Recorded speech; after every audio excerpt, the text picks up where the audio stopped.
A shy teen told a biker, "My dad's missing." What the biker Brotherhood did next shocked everyone. The evening air hung heavy over the small town of Ridgewater. Streetlights flickered across cracked pavement, and a soft drizzle carried the scent of rain and motor oil. Down at the edge of town, the hum of engines faded as a line of bikes rolled into a weathered old garage, home of the Iron Legacy Motorcycle Club. Inside, the warmth of the place told a different story. Laughter mixed with the sound of clinking tools and classic rock humming from a dusty radio. A neon sign buzzed weakly above the bar, where the club's president, Hank "Bear" Lawson, was wiping grease from his hands. Bear had been a Marine once, broad-shouldered, with silver streaks through his beard and eyes that carried the weight of 1,000 miles. He looked up when the door creaked open. A small figure hesitated in the doorway, her hood soaked, shoes muddy from the rain. She couldn't have been more than 16.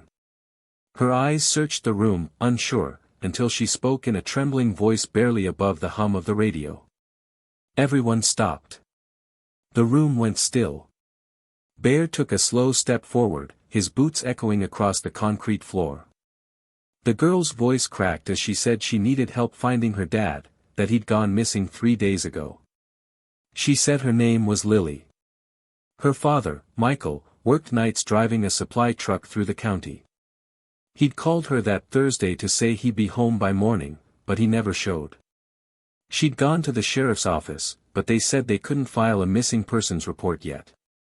Said he was probably just delayed. But she knew her dad, he never missed a promise. Bear listened quietly, the other members gathered behind him, Diesel, a mountain of a man with tattoos up to his neck, Ghost, the quiet one with kind eyes who rarely spoke but always noticed the small things, and Red, the club's mechanic, whose heart was bigger than his toolbox. Bear finally said in his slow, gravelly tone that they weren't cops, but they were brothers. And brothers, look out for folks who have nobody else. Lily clutched her small backpack tighter. She said her dad had mentioned delivering near a place called Briar Creek, out on the edge of town. Her voice wavered when she said the sheriff hadn't even bothered to check. Bear nodded, looked at his crew, and said 2 words that carried weight like thunder. "We ride." Within minutes, the sound of engines filled the night again. Headlights cut through the drizzle as the Iron Legacy rolled out in formation, Bear in front, Ghost and Red flanking behind, Diesel bringing up the rear. Lily rode in Bear's pickup, following the line of bikes like a convoy of protectors. As they rode, the rain eased, leaving mist over the open road. The town lights faded into the dark, replaced by pine trees and the glint of water from Briar Creek.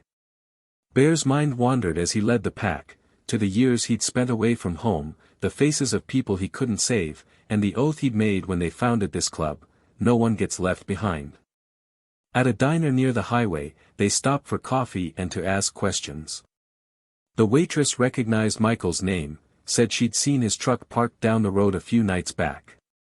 He'd come in for pie and coffee, tired but smiling, talking about how his little girl was saving up to buy her first guitar. That memory made Lily's eyes glisten. The waitress said he left before closing, heading toward the Old Mill Road, a rough back route most drivers avoided. She hadn't seen him since. Bear thanked her, slipped a 20 under the sugar jar, and motioned to his crew.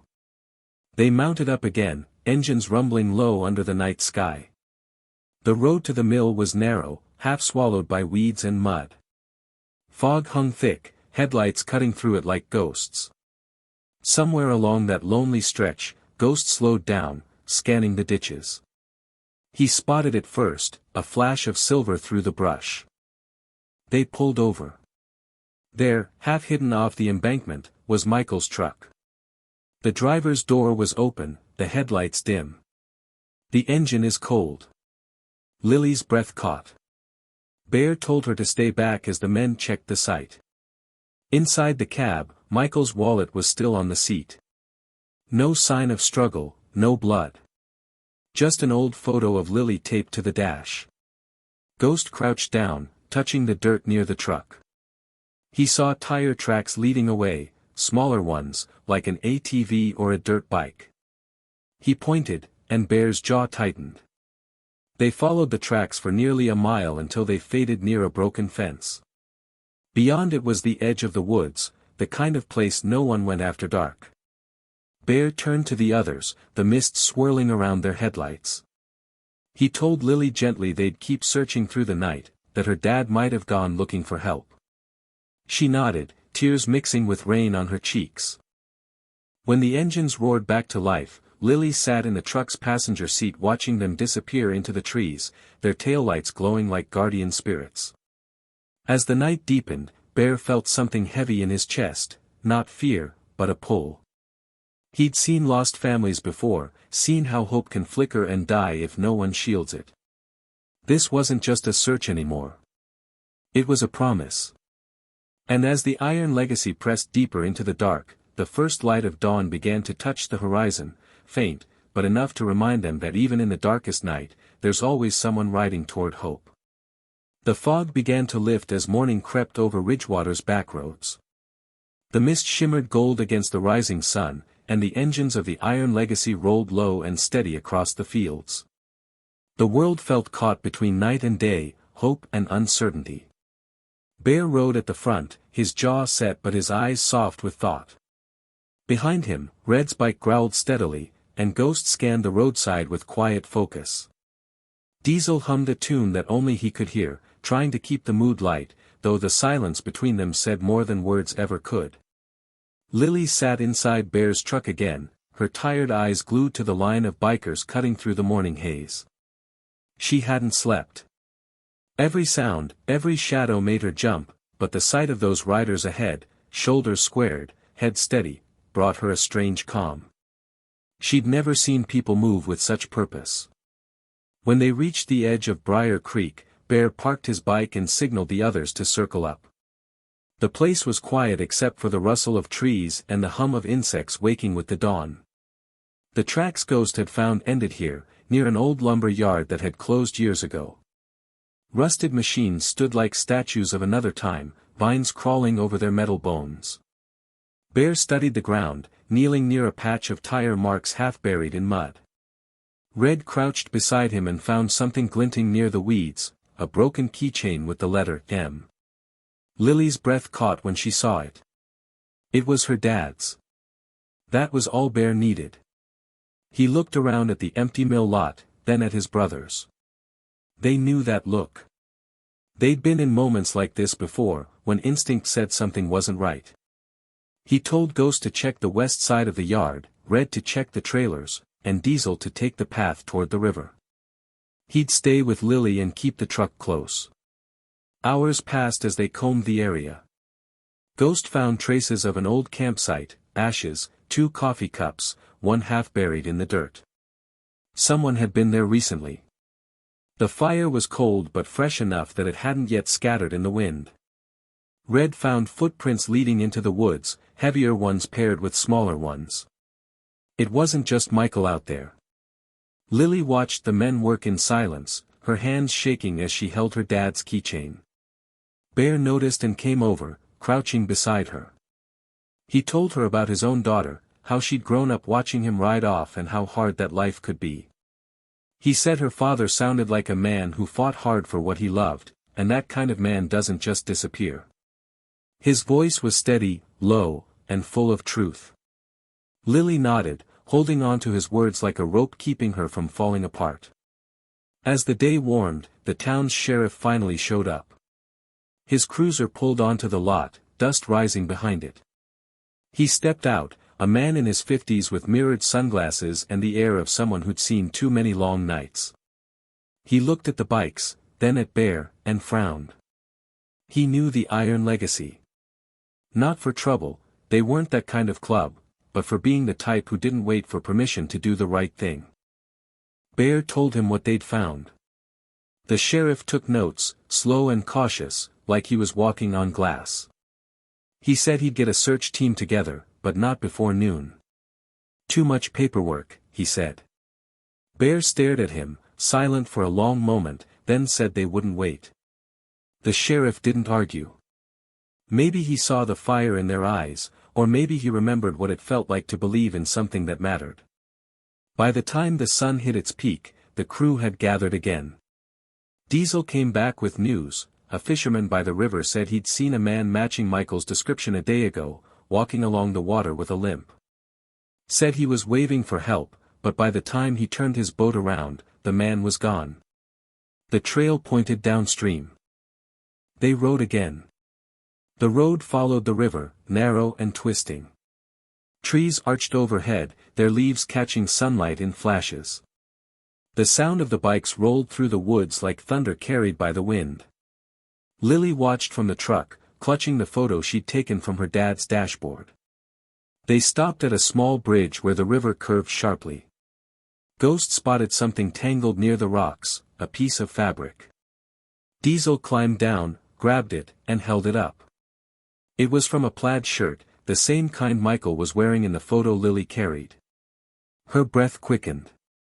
They were close. They spread out, calling his name as they searched along the riverbank. Ghost moved ahead, following faint tracks where the mud had dried unevenly. He found a makeshift shelter, a few branches, a tarp, a fire ring gone cold. Inside was an old thermos and a note, half wet but still legible. Bear read it quietly. It said, "Truck broke down. Heading toward town. Got turned around in the woods. Tell Lily I'm coming home." Lily pressed her hands over her mouth. Relief and fear tangled in her chest. The note wasn't old. Maybe a day, maybe less. Bear folded the paper carefully and said they'd keep moving toward the ridge. Ghost went ahead, Red stayed near Lily, and Diesel carried the supplies. The trail was rough, branches clawing at their jackets, mud pulling at their boots, but they didn't stop. The light began to fade again, the sky turning orange and purple through the trees. Just as Bear was about to call a rest, Ghost raised his hand. There, in the distance, was a faint figure near the edge of the clearing, leaning against a fallen tree, motionless. Bear's heart pounded. He moved faster, Lily behind him, her breath sharp with hope and fear all at once. When they reached the clearing, the figure turned. It was Michael. He looked worn, clothes torn, a bruise on his arm, but his eyes lit up the moment he saw her. Lily ran, stumbling, crying, calling out. He caught her in his arms, holding her so tight it seemed the world stopped turning for that one long breath. The bikers stood back, quiet, watching the moment unfold. Diesel wiped his eyes. Red looked away, pretending to check his gear. Bear just smiled, small, proud, the kind of smile that carried 1,000 miles of road behind it. Michael said he'd gotten lost trying to find a shortcut after his truck broke down. He'd wandered off the main path, sprained his ankle, and spent 2 nights in the woods waiting for someone to come. His voice cracked when he said he'd almost lost hope until he heard engines in the distance. He knew right then that someone was coming. Bear nodded, saying only, "You're home now." They led him back to the bikes, helped him into the truck beside his daughter. The sky was darkening, stars beginning to show through the last light of day. As the engines roared to life again, the convoy rolled slowly back toward Ridgewater, taillights glowing like a trail of embers against the night. Back at the clubhouse, they gave Michael a warm meal, wrapped his ankle, and let him rest. Lily never left his side. Bear sat on the porch, watching the road, listening to the sound of laughter and relief drifting through the open door. The night felt lighter somehow, the kind of calm that follows a storm. Ghost joined him on the steps, holding 2 mugs of coffee. He passed one to Bear without saying a word. Bear took it, nodding toward the garage where Lily sat beside her father. He said softly, "There's still good in this world if you know where to look." Ghost just smiled. They sat there for a long while, the rumble of passing trucks fading in the distance, the stars bright above the roof of the Iron Legacy clubhouse. Somewhere in the quiet, a sense of peace settled deep in the air, the kind of peace that only comes after keeping a promise. Bear leaned back, exhaled slowly, and whispered to himself, "This is why we ride." The next morning came slowly and quietly over Ridgewater. Sunlight poured through the clubhouse windows, catching the dust in lazy golden beams. The bikes outside gleamed, lined up neatly, still wearing the mud of the search. Inside, the smell of coffee and bacon drifted through the air. Michael sat at the kitchen table, his leg bandaged, his eyes tired but alive again. Lily sat across from him, barely eating, just watching her dad like she couldn't believe he was real. Now and then, he'd reach across the table, touch her hand, and smile. It was the kind of smile that only comes from someone who's been lost and found again. Bear watched from the doorway, arms crossed, quiet.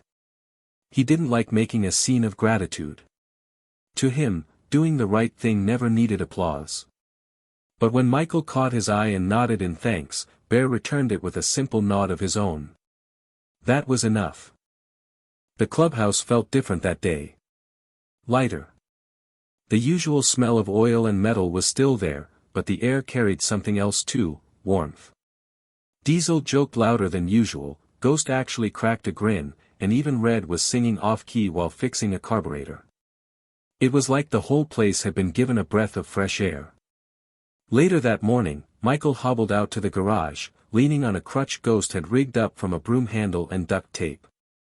He looked around at the bikes, the flags on the wall, the old photos of the club through the years. He said he'd heard of the Iron Legacy before, folks in town sometimes called them rough around the edges, but never bad men. He said people didn't really understand what Brotherhood meant until they saw it in action. Bear didn't say much. He just told him they were glad he made it back and that Lily was strong. Stronger than most grown men he knew. That made Michael's eyes shine a little. As the day rolled on, the news began to spread. Small towns have a way of carrying stories faster than any radio. By evening, folks were stopping by the clubhouse just to shake hands, to drop off casseroles, pies, or just to say thank you. The Iron Legacy wasn't used to being the center of town kindness, they were more accustomed to the sideways looks when they rode down Main Street. But this time, people smiled when they passed. At the diner, the waitress who'd seen Michael last played the story out for everyone. She said she'd watched those bikers ride into the night, not knowing if they'd come back, and how now she'd seen something worth believing in again. Meanwhile, Lily and her dad went to the sheriff's office to give their statements. The sheriff looked at Bear's crew with a mix of respect and quiet embarrassment. He knew they'd done in a night what his department hadn't even started. He told Bear he'd make sure the record showed what they'd done, but Bear just waved it off. Records didn't matter much to him. People did. That night, back at the clubhouse, the crew gathered around a bonfire out behind the garage. The flames flickered against the chrome of the bikes, and the air carried the scent of pine and gasoline. Lily sat beside her father on a log, wrapped in a blanket. She hadn't let go of that keychain since they found it. Diesel was telling one of his wild road stories, something about a rainstorm in Texas and a raccoon stealing his sandwich, when Bear got quiet. He looked around the circle, his brothers' faces glowing in the firelight. He said that maybe what they did wasn't just about finding one man. Maybe it was about reminding folks that good still rides these roads, that Brotherhood isn't about patches or engines, but hearts that don't quit. The others nodded, quiet now. Ghost threw another log on the fire, sparks rising like fireflies into the dark.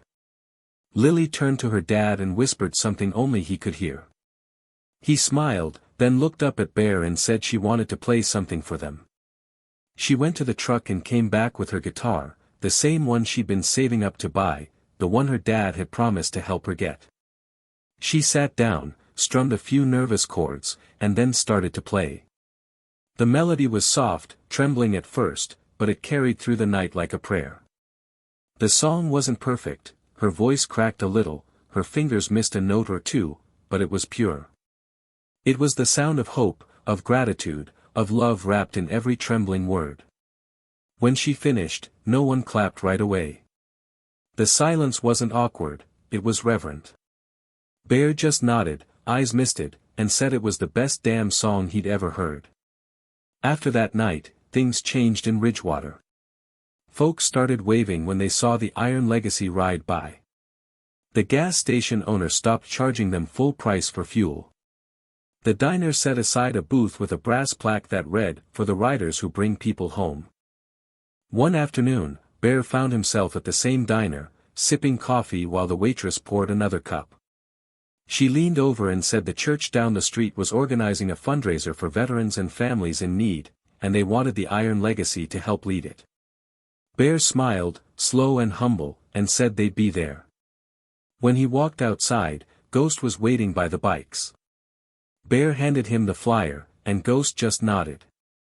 There was no speech, no big plan, just a shared understanding that helping others wasn't something you did once. It was a road you stayed on.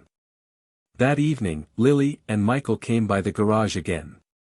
Michael's limp was easing, and Lily looked lighter somehow, like a weight had lifted. She handed Bear a small envelope with grease-stained edges. Inside was a photo, her and her dad standing by the bikes, the Iron Legacy logo behind them. On the back, in her handwriting, were 3 words, "Thank you, family." Bear didn't say anything, but later that night, he tacked that photo to the clubhouse wall, right in the center, where everyone would see it before they rode out.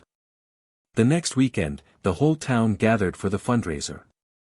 Rows of bikes lined the churchyard, engines gleaming under the summer sun.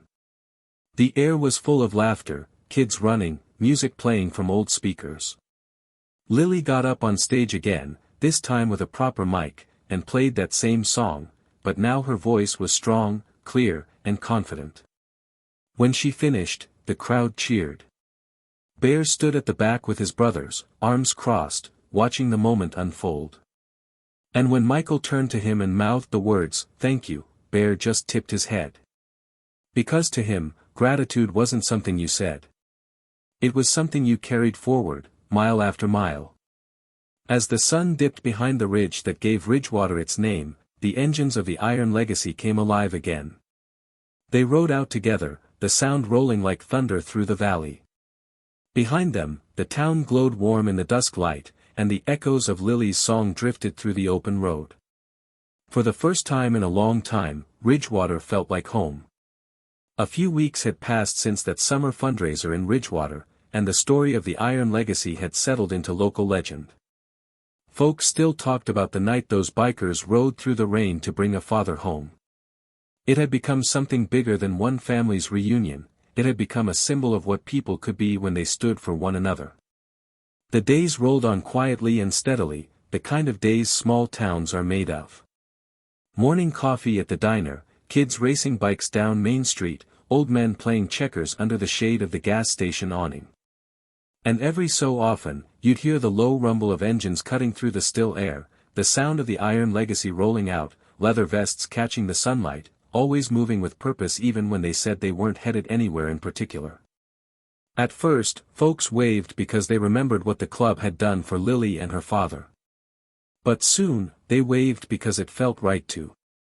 The bikers had gone from being the quiet outsiders on the edge of town to something more, protectors, neighbors, friends. Bear noticed the change but didn't talk much about it. He wasn't one to bask in praise.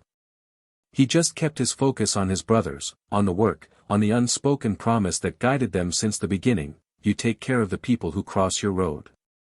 One morning, Bear and Red were fixing a carburetor when a boy showed up at the gate. Couldn't have been more than 13, thin as a rail, with a backpack that looked heavier than he was. He said his name was Joey. His mom worked 2 jobs at the diner, and his bike had broken down on his way to school. He'd been walking for over an hour before he saw the Iron Legacy sign. Red grinned, took the bike from him, and said that every good biker needs good wheels.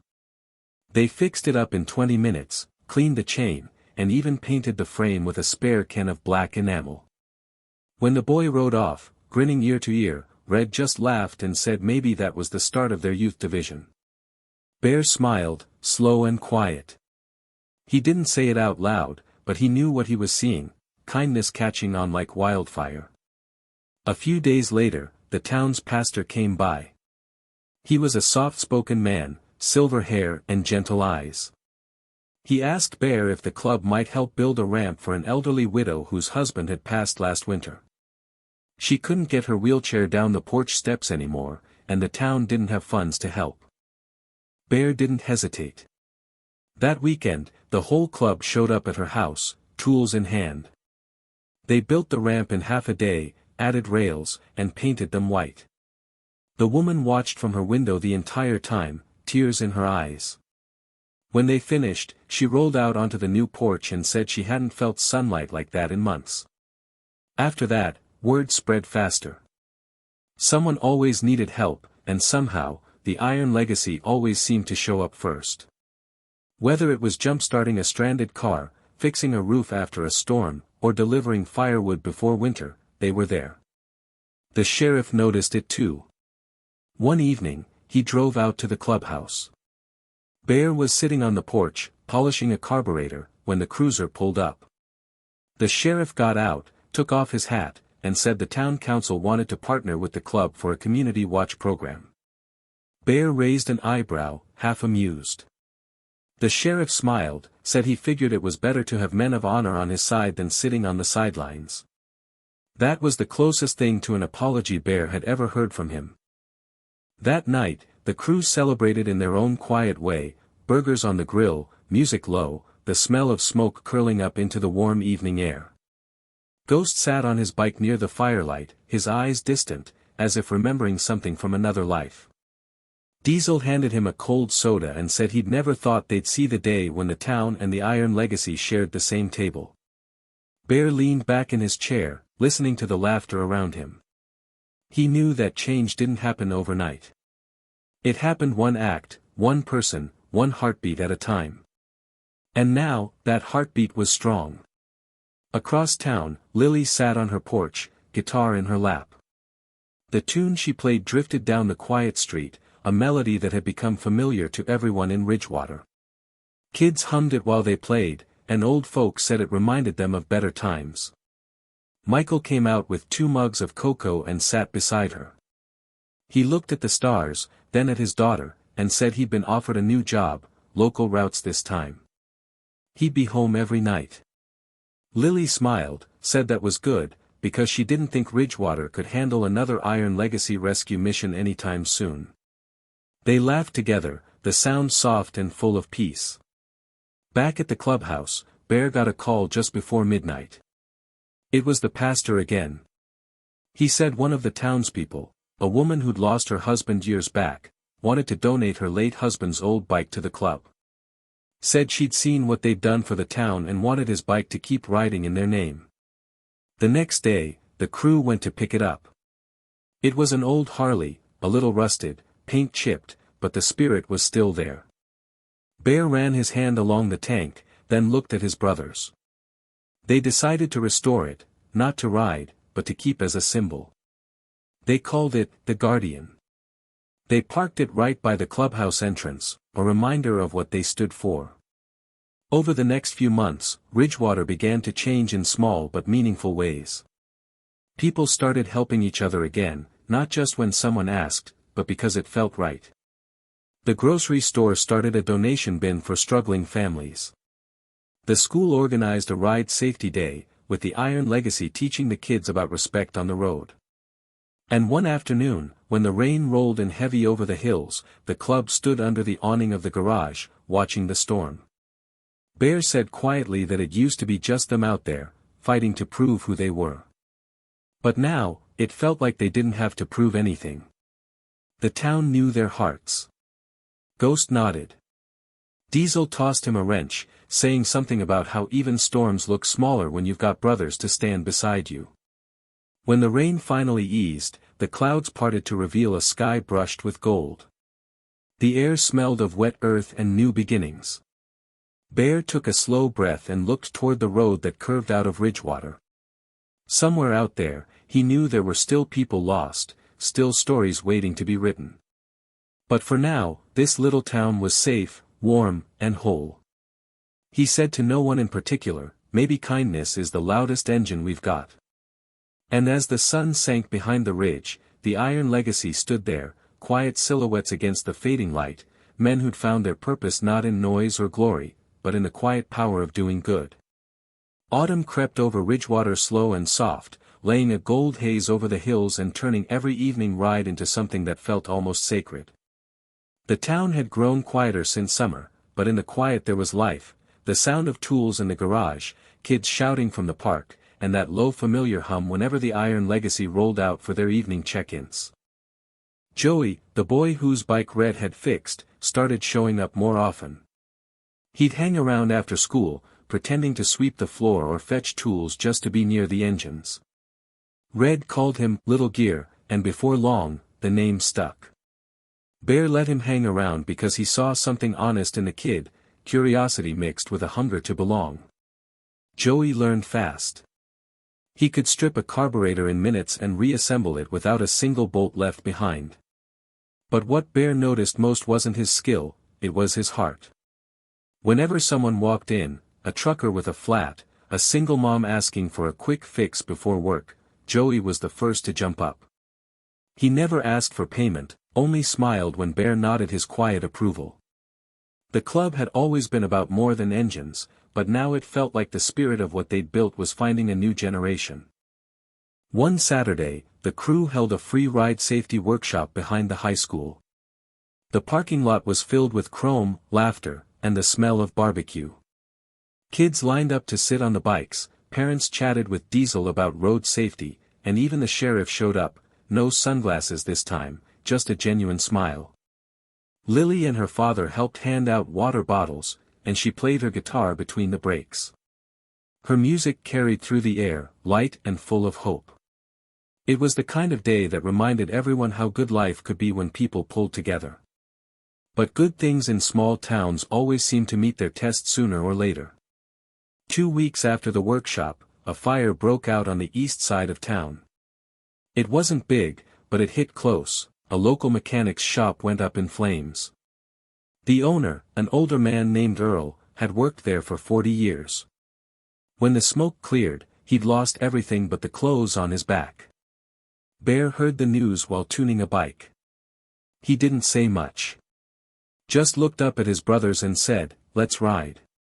Within hours, the Iron Legacy was at the charred remains of the shop.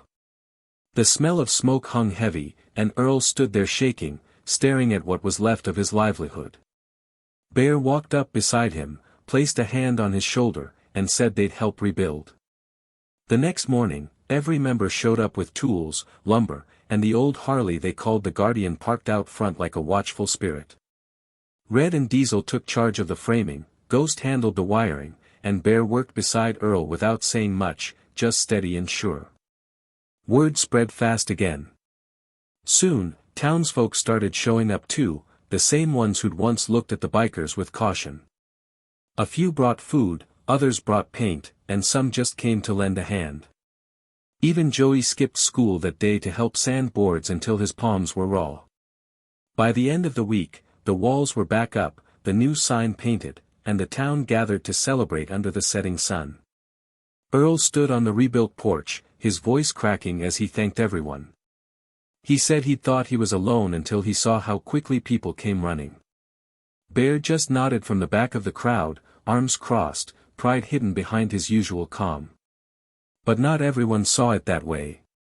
A few voices around town started whispering that the bikers were getting too much attention, that they were trying to play heroes. It started small, a passing comment at the grocery store, a mutter at the diner. Bear heard it, but he let it pass. He'd seen enough of human nature to know that sometimes, when light shines too bright, it can make shadows restless. The test came one rainy night when a stranger rolled into town, a drifter on a loud bike with no plates and a chip on his shoulder. He stopped at the bar on Main Street, caused some trouble, and when the sheriff's deputy showed up, folks swore they saw a patch on his jacket that looked a lot like the Iron Legacy's. By morning, rumors were flying that one of Bear's men had started a fight downtown. When the sheriff arrived at the clubhouse, Bear was already waiting. He'd heard the talk, and he didn't waste time defending himself. He handed the sheriff the surveillance footage from the gas station, clear proof the stranger wasn't one of theirs. The sheriff nodded, embarrassed again, and left without another word. Still, the whispers lingered for a few days. Joey heard some kids at school calling the Iron Legacy troublemakers. He didn't fight back, he just clenched his fists and walked away. But when Bear heard about it, he called the boy over after the day's work was done. They sat on the back porch, the hum of cicadas thick in the air. Bear told him that when you ride with honor, you don't have to shout your truth. You just keep doing what's right, and sooner or later the road proves you true. Joey nodded, his young eyes burning with pride. The next morning, he showed up with a notebook full of sketches, designs for a patch he wanted to wear someday, one that said, "Iron Legacy, Future Rider."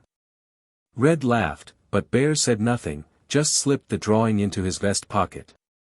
A few nights later, the town held a gathering in the square to honor Earl and everyone who helped rebuild. The mayor, the pastor, and even the sheriff stood up to speak. But it was the crowd's turn at the end that mattered. A woman raised her hand, the same widow whose porch the bikers had rebuilt, and she said that if anyone still doubted the hearts of those riders, they should look around. The crowd clapped, soft at first, then louder until the sound filled the night. Lily was there too, guitar in hand. She looked at Bear before she started to play, and for a moment, he saw how much she'd grown since that first rainy night she'd walked into the garage. Her song was new, about the road, about finding family in strangers, about kindness that keeps riding long after the engines stop. The melody carried over the town square, up through the trees, and into the stars. People swayed, smiling, some with tears they didn't bother to hide. Bear looked around at his brothers, at the faces in the crowd, at Joey standing tall with pride. He thought about how far they'd come, from the night of a lost truck driver to this, a community reborn. As the last note faded, the bells from the old church tower rang out over Ridgewater. Bear took off his cap, let the cool night air wash over him, and whispered to himself that maybe the road was teaching them all something bigger than they'd ever planned. Maybe you don't build a legacy out of iron and chrome. Maybe you build it out of hearts that never quit. Winter came early that year. Frost spread over Ridgewater like a silver film, and the air carried that quiet that only cold mornings know. The hills turned pale, the streets emptied faster, and the roar of the Iron Legacy's engines became the only sound that cut through the chill.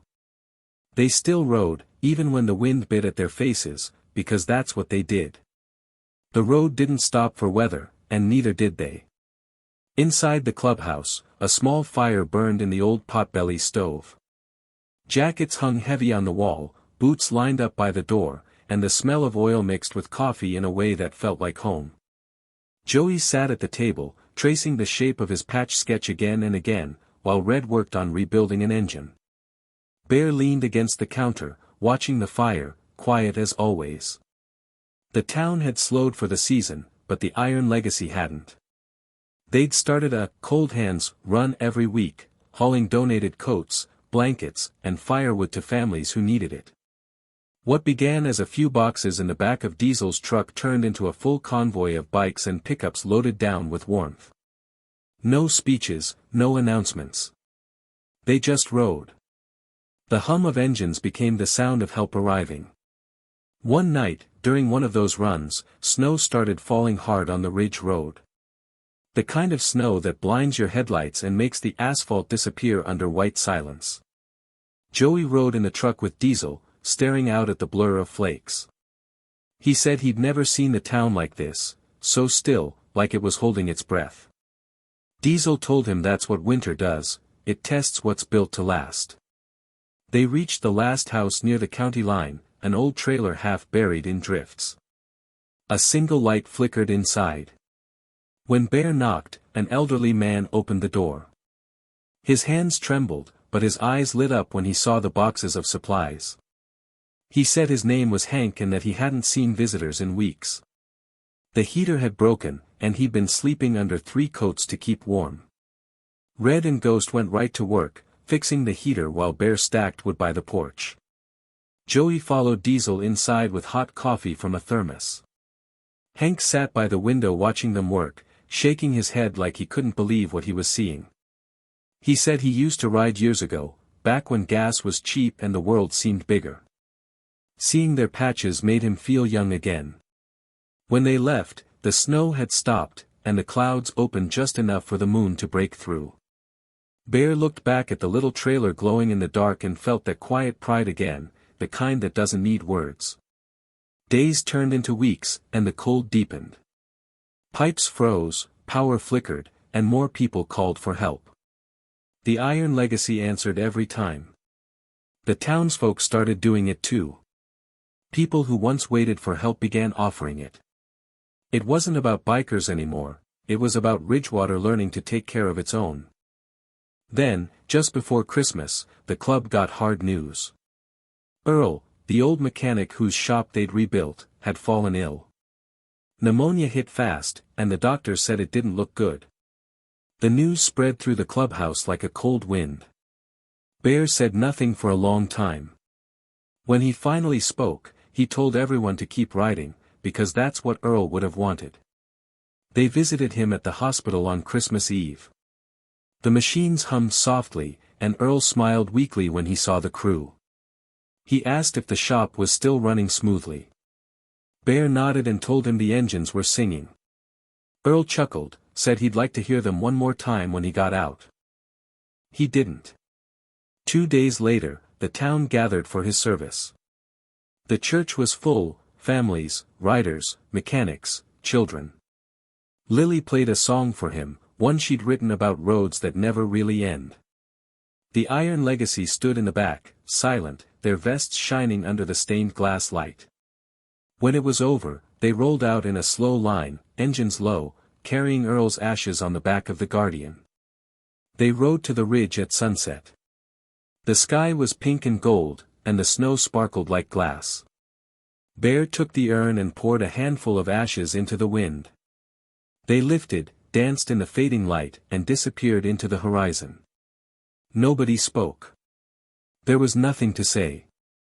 Loss was a part of the road. But even in that quiet moment, something new was being built, stronger than grief, steadier than steel. In the weeks that followed, Joey started spending more time at the shop. He said he wanted to learn to weld, to keep the legacy alive. Bear showed him how to steady his hands, how to respect the metal. And every time Joey struck a spark, it lit the room with a kind of hope. By February, the snow began to melt. The first thaw ran down the gutters like silver threads, and the air carried the promise of spring. The bikes came out again, cleaned and tuned, ready for open roads.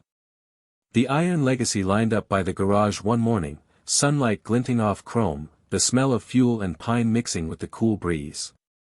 Before they rode out, Bear looked around at his brothers, at Joey standing proud beside the Guardian.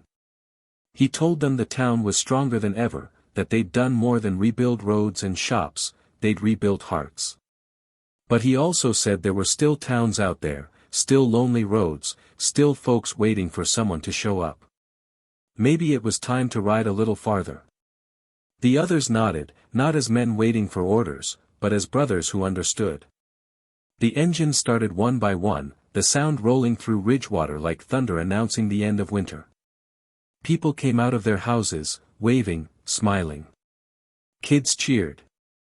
Lily stood on her porch with her guitar, strumming that familiar tune as the convoy rolled by. The Iron Legacy hit the highway with the sun behind them and the open road ahead. Bear glanced in his mirror one last time at the town they'd helped heal. Then he faced forward and smiled. The road would keep testing them, he knew. There would always be storms, always cold seasons. But as long as they kept riding with kindness in their hearts, they'd never be lost. Because some roads don't just lead you somewhere, they make you who you are. Spring came in waves of color that stretched across the valley, washing away the gray of winter. The Iron Legacy rode farther than they ever had before, past the familiar diner signs, past the ridge that marked the edge of Ridgewater's county line, into the rolling farmland where no one yet knew their story. They rode for the sake of it now, not out of restlessness but because the road still called. The first warm wind of the season brushed their faces as they leaned into the turns. Behind Bear, Joey rode his rebuilt Honda, its little engine buzzing like a heartbeat among the deeper roars. Every mile taught him something new about balance, patience, and respect for the road.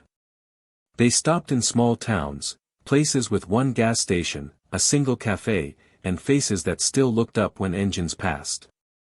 Sometimes they stayed for coffee, for work. A loose bolt on a farmer's truck, a flat on a school bus, they fixed whatever came their way and moved on, leaving behind only stories. People began calling them the riders of good fortune. In one town, they met a group of veterans raising money to build a playground for their kids. The Iron Legacy stayed 3 days, hammering boards, digging holes, laughing through blisters. Joey painted the final beam bright blue and carved the club's name in small letters on the underside, where only the sky could read it. When they left, the kids ran behind them, waving, their laughter chasing the sound of the engines until it faded. The road felt lighter after that. Bear could sense that what they'd built back in Ridgewater was growing beyond them, an invisible chain of good that stretched from town to town. But even good roads have rough patches, and theirs came one humid afternoon on the outskirts of a city called Marlow. Traffic was heavy, the sun low. They stopped at a rest area, tired and dusty. A man in a pickup glared as he walked by, muttering about bikers blocking the pumps. Bear ignored it, as he always did, but Joey stiffened. He was still young, still learning that calm isn't weakness. The man kept talking, louder this time, until Red gently moved Joey aside and took over the pump. The man drove off, tires spitting gravel. Later that night, Joey sat by the campfire, silent. The flames threw light across his face, showing more frustration than fear. Bear sat down beside him and told him that people will always see what they expect until you give them a reason to look again. He said that's what the Iron Legacy had been doing all along, riding long enough for the world to see past the leather and noise to the heart underneath. Joey nodded slowly. The lesson settled deep. The next morning, they reached Marlow. It was bigger than Ridgewater, busier too. The club rode in 2 lines, engines echoing between the brick buildings. Some folks turned their heads in curiosity, others crossed the street. The crew found a small shop on the edge of town that needed help, an old bike garage run by a woman named Carla. She'd inherited it from her brother, who'd served overseas and never come back. The place was half falling apart, but the spirit in her eyes was fierce. She told Bear she was trying to keep it alive for his memory, though business was slow. Bear didn't promise anything. He just asked where her tool rack was. By evening, the Iron Legacy had the place humming again. Engines tuned, walls painted, new signs hung. Carla stood outside watching them, tears slipping down her cheeks, whispering that her brother would have loved them. When they left, she gave Joey a patch that belonged to her brother's old riding group. She said every good road needs a witness to remember it. Joey held it like it was gold. As the days turned, word of the Iron Legacy spread farther than any of them expected. Newspapers wrote about them, social pages shared photos of the rides, and soon, towns they hadn't yet seen were asking when the riders might come through. Bear didn't think much of fame, he thought of purpose. He told his brothers they'd keep riding until the message spoke louder than their engines. But fame has a weight of its own. When they returned to Ridgewater for the summer, they found the town busier, louder. Tourists had come looking for the biker town. New signs lined Main Street, souvenirs, t-shirts, photo stands. The quiet place they'd loved had turned into something strange. Some locals looked uneasy, others excited. Lily met them at the diner, smiling but tired. She said she was happy to see them, but it felt like the story had grown too big. Bear listened, feeling that pull between pride and worry. He'd never wanted to turn kindness into a brand. He'd only wanted people to remember that good still existed. That night, the crew gathered behind the garage, fire crackling in the dark. Red said maybe this was the cost of changing the world, it starts to notice you back. Ghost said the noise would fade, and what they'd built in people's hearts would stay. Bear said little. He only looked at Joey, who was staring at his new patch stitched carefully onto his vest, future rider. When the fire burned low, Bear finally spoke. He said that every road has crossroads, and sometimes you have to choose whether to stay known or stay true. He told them tomorrow they'd ride again, not away from Ridgewater, but towards something new, somewhere quiet where their help was still needed.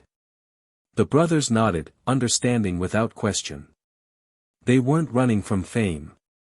They were riding toward a purpose. At sunrise, engines came alive one by one. The townsfolk gathered again, waving as the convoy rolled through. Lily's song followed them down the road, soft and clear, carrying the same promise as always, that kindness never really leaves a place, it just keeps riding forward. Bear led the line, wind on his face, the town shrinking behind him.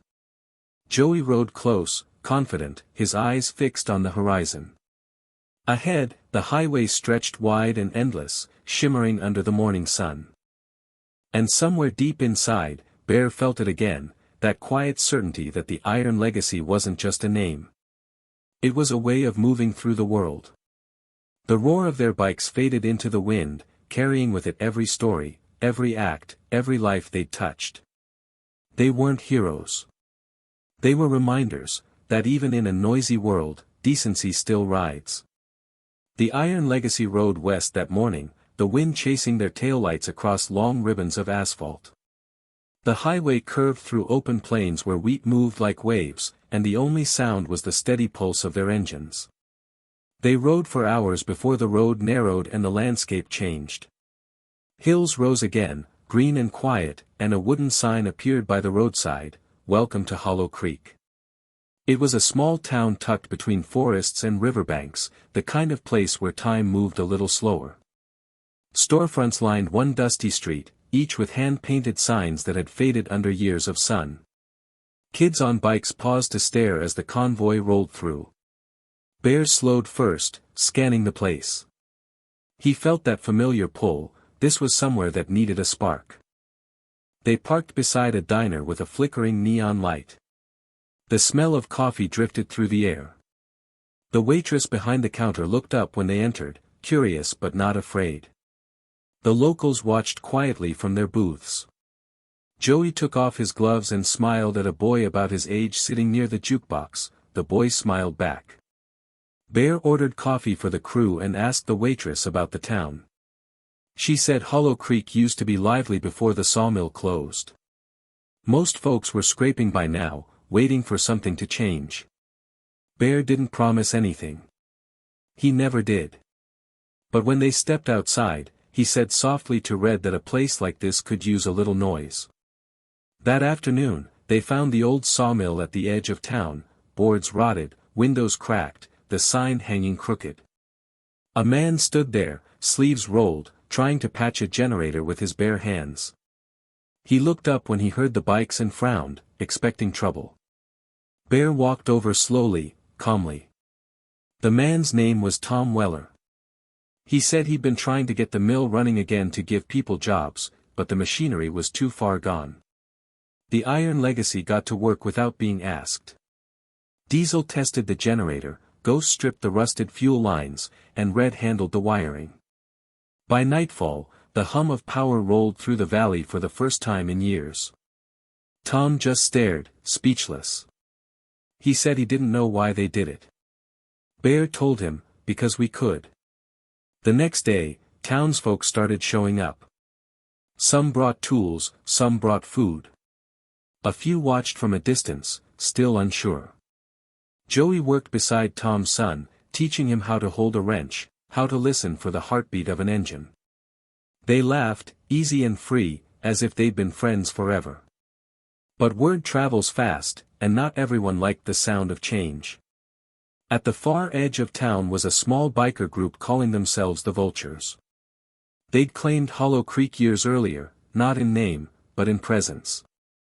They didn't hurt people, not directly, but they took what they wanted and left fear in their wake. When they heard that another crew had rolled in, they took it as a challenge. The first night they showed up, it wasn't with fists, it was with stares. 6 bikes, black and loud, circling the mill while the Iron Legacy worked. Bear stepped forward, calm as always, meeting their eyes without a word. The leader, a man with gray stubble and a cold smile, called himself Mason. He said Hollow Creek didn't need outsiders fixing what wasn't theirs. Bear didn't rise to it. He just said, "We're not here to take anything. Mason laughed, said he believed that when the engine stopped echoing through his town. Then he and his crew rode off into the dark. That night, around the fire, Joey asked Bear if they should leave. Bear said no. He told him that sometimes kindness has to stand its ground. Doing good didn't mean backing down, it meant staying steady without hate. The next morning, they kept working. The mill took shape, gears turning, lights flickering to life. People came from miles away to see it. Hollow Creek began to hum again, small but alive. Even the cafe started staying open later. Laughter returned to the streets, faint but real. Then one evening, while Bear was checking the new generators, Mason showed up again, alone this time. He stood at the edge of the clearing, watching. Bear walked over, wiping his hands on a rag. Mason didn't sneer this time. He just looked tired. He said the mill had been his father's once, before it shut down, before the town forgot his name. He said watching strangers rebuild it had made him feel things he didn't know how to name. Bear listened without interrupting. When Mason finished, Bear told him there was room for anyone who wanted to help. Mason didn't answer, just stared at the ground for a long time. Then he nodded once and walked away. A week later, when the final bolt was tightened and the first batch of lumber rolled through the mill, the sound was like music. The whole town gathered to see it. Tom Weller stood on the platform, his voice shaking as he thanked everyone. Then, from across the road, engines started again, 6 of them. The vultures rolled up, slower this time. Mason stepped off his bike, walked through the crowd, and handed Bear a set of old keys. He said they belonged to his father's storage shed, full of tools and spare parts. "They'll do more good with you," he said. No one cheered. No one needed to. The moment spoke for itself. That night, Hollow Creek glowed. Lights shimmered in every window, laughter spilled from the diner, and music drifted from the open doors. The Iron Legacy sat together under the stars, quiet and content. Joey looked at Bear and asked if they'd stay a while. Bear smiled and said they'd stay until the town could stand without them. He leaned back, watching the sparks rise from the fire into the dark sky. Maybe this was what all those miles had been for, to find places like this, to light a match and watch hope catch flame. He knew they'd keep riding again soon, but for now, Hollow Creek was home. And somewhere in that quiet moment, between the hum of engines cooling and the soft crackle of fire, Bear realized something he'd never said out loud. The Iron Legacy wasn't a club anymore. It was a promise, one that every town, every road, every person could carry forward. The night deepened, the stars burned bright, and the road waited beyond the horizon, patient as always. The journey wasn't over. It never would be. The days that followed in Hollow Creek felt lighter, as if the town itself had taken a deep breath for the first time in years. The sawmill's steady rhythm became the heartbeat of the valley. You could hear it echo down the main street in the mornings, mingling with the smell of coffee and pine. The Iron Legacy didn't talk much about what they'd done. They just kept helping, fixing bikes, repairing roofs, teaching kids how to ride safely on dirt trails by the river. The locals had stopped whispering when they passed. Now, they waved. Joey became a fixture at the diner, always with that wide grin, listening to stories from folks twice his age. He was still just a kid, but he carried himself differently now, more sure of who he was. Bear noticed it one evening and said nothing, just smiled quietly, proud in his own way. But as with all peace, time has a way of testing it. A storm rolled in one night, real and heavy. The wind tore through the valley like a train, and the rain came down in walls. The creek rose fast, and by midnight, the bridge at the south end of town gave way. The radio at the diner buzzed with static and panic. Someone said the flooding was heading toward the old part of town, where the senior homes stood. Bear didn't need to say anything. The Iron Legacy was already moving. Engines roared to life against the thunder. They split up, headlights cutting through sheets of rain. Joey climbed onto his bike beside Diesel despite Bear's warning glance. Bear hesitated, then nodded. The boy had earned his place. They reached the senior homes just as the water licked at the front steps. People were trying to move residents out in wheelchairs, but the current was rising fast. The bikers formed a human chain, hauling folks to safety one by one. Red carried 2 people at a time. Diesel guided a small bus through the mud while Ghost broke open a jammed door with his shoulder. The storm howled, but no one stopped. Joey saw a light flicker in a window, the farthest building, half flooded already. He shouted for Bear, but the wind swallowed his voice. Without thinking, he ran for it. Inside, he found an old man sitting in a chair, refusing to leave. Said he'd lived there 40 years and wasn't about to let a little water chase him out. Joey knelt in front of him, soaked, trembling, and said they could talk later, but only if they both made it to dry ground first. It took everything he had to get the man up and moving. By the time they reached the door, the water was knee-high. Then Bear was there, strong as stone, grabbing them both, pulling them through the current.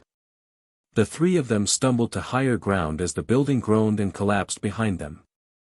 When it was over, the rain eased, leaving the valley drenched and quiet. The bridge was gone, but every soul was accounted for. No lives lost. People hugged each other, shaking and crying in relief. The bikers stood back, drenched, covered in mud, letting the town have its moment. They didn't need thanks, they just needed to know it mattered. The next morning, the sun rose over Hollow Creek like a promise. The town came alive again, this time stronger. Folks started clearing debris, hammering new boards, working side by side without being asked. And something unspoken had changed. The Iron Legacy weren't outsiders anymore. They were part of the heartbeat now. Mason showed up late that morning, boots heavy with mud. He said nothing, just started hauling lumber with the rest. No one questioned it. Later, he pulled Bear aside and said he'd been wrong, that maybe people like them weren't just passing through. Bear told him the truth, that everyone passes through somewhere, but what matters is what you leave behind. Mason nodded, the kind of nod that meant he understood deep down. That night, Hollow Creek held a gathering in the square. The mayor spoke briefly, but the real speeches came from the people, Tom Weller, the waitress from the diner, the kids who'd helped carry supplies. They talked about courage, about community, about what it meant to stand together when the world tried to wash you apart. Bear listened quietly from the back, Joey beside him. The boy leaned against his arm, tired but smiling. The crowd started clapping then, not for any one person, but for everyone, for all of it. It rolled through the night like thunder, not of fear but of gratitude. When it died down, Bear stood for a moment longer, eyes scanning the faces, the town that once looked at them with suspicion now shining with trust. Then he turned toward the bikes. The others followed, engines rumbling to life one by one. Hollow Creek had found its footing again. The Iron Legacy had done what they came to do. As they rolled out under the soft light of dawn, kids ran to the roadside to wave. Joey looked back one last time at the sawmill, its roof gleaming gold in the morning sun. He whispered something no one could hear, a kind of thank you, maybe even a promise. The road ahead curved gently through the forest, mist hanging low. Bear raised a hand, signaling the turn westward. The Iron Legacy rode on, their engines blending with birdsong, the sound fading slowly into the hum of a world made just a little bit kinder. And somewhere behind them, in Hollow Creek, a new sign was being painted outside the mill. It read, Legacy Lumber, built with Brotherhood. The road west stretched wide and quiet beneath the morning sky. The storm had washed everything clean, and now the air smelled of pine and sunlight. The Iron Legacy rode in an easy line, engines humming low, the rhythm steady and calm.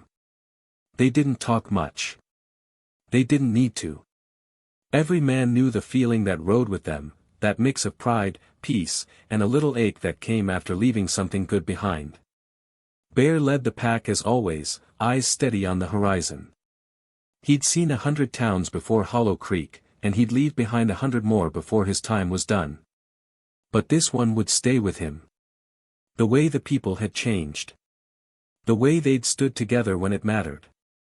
It reminded him that kindness wasn't just an act, it was a chain reaction, passed from hand to hand until it shaped the world itself. They stopped by a small overlook where the land dropped away into open fields. The view stretched for miles, gold and green and endless.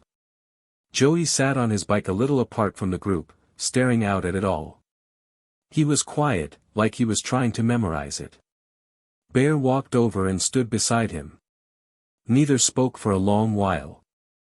Finally, Joey said softly that he hoped Hollow Creek would be okay. Bear told him it would.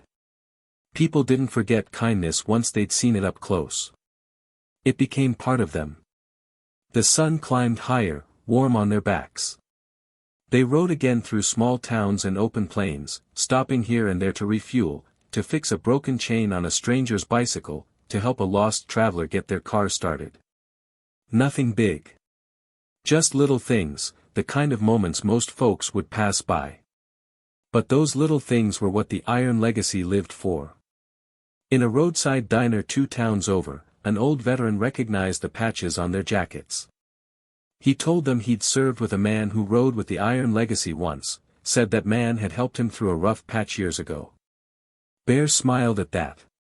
The name didn't matter. The act did. The chain was still alive, stretching from one road to another. Later that week, they reached a long stretch of coast. The ocean rolled wide and blue under the setting sun.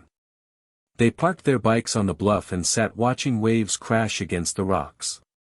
Ghost passed around coffee in tin mugs. Red leaned back against his bike, eyes half closed. No one spoke much, just the sound of the sea and the low crackle of their fire. Joey sat beside Bear, quiet again, staring at the horizon. He said it was funny how the world could be so big and still feel small once you started seeing it through acts of kindness. Bear didn't answer right away. He just nodded, feeling that truth settle deep inside. The boy was right. Kindness was what made the world smaller, closer, human again. They camped there that night, under stars so bright they looked painted on the sky. The wind carried salt and wood smoke. Bear lay awake longer than the rest, listening to the waves, thinking about the road still ahead. He knew they'd keep going, not because they were restless, but because there were still places that needed what they carried. Hope. Brotherhood. The reminder that strangers could still stand for each other. In the morning, the sky was pink and gold. They packed up, checked the bikes, and hit the road again. The sun caught the chrome on their handlebars and turned it into fire. They rode without hurry, just letting the miles roll under them. Every so often, someone would honk or wave, recognizing them. Stories had spread farther than they realized. The Iron Legacy wasn't just a name anymore. It was an idea, moving on 2 wheels across the land. By midday, they reached a crossroads, the kind that splits in 4 directions, no signs, just choices. Bear pulled to a stop and turned off the engine. The others followed. Dust settled in the silence. Joey looked at him and asked which way now. Bear took a slow breath and said it didn't matter. Any road was the right one if you carried the right purpose. The others smiled, and one by one, they kicked their engines back to life. They turned south this time, where the map showed nothing but empty road for miles. The horizon shimmered like glass. As they rode, the sound of their engines blended with the wind until it became something else, not noise, not motion, but meaning. The kind you feel in your chest long after the sound is gone. Somewhere behind them, Hollow Creek kept humming, its sawmill turning steady, its people stronger than before. And somewhere ahead, another town waited, another bridge to rebuild, another hand to lift, another story waiting to be told. Bear smiled under his helmet as the road unfolded endlessly before him. He didn't know what tomorrow held, but that didn't matter. The Iron Legacy wasn't chasing fame or fortune. They were chasing something far greater, the proof that goodness could still ride strong through a world that sometimes forgot how to see it. The sun lowered behind them, the sky burning orange and violet. The line of bikes stretched into the distance, shadows long and sure. And as night came down soft and quiet, the iron legacy rolled on, a moving reminder that even in a world of noise and speed, the pure sound of kindness still carried farther than anything else on the open road. Because in the end, the legacy they left behind wasn't made of engines or metal.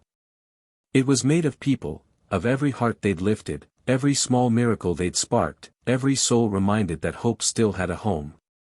And that was enough. Always would be.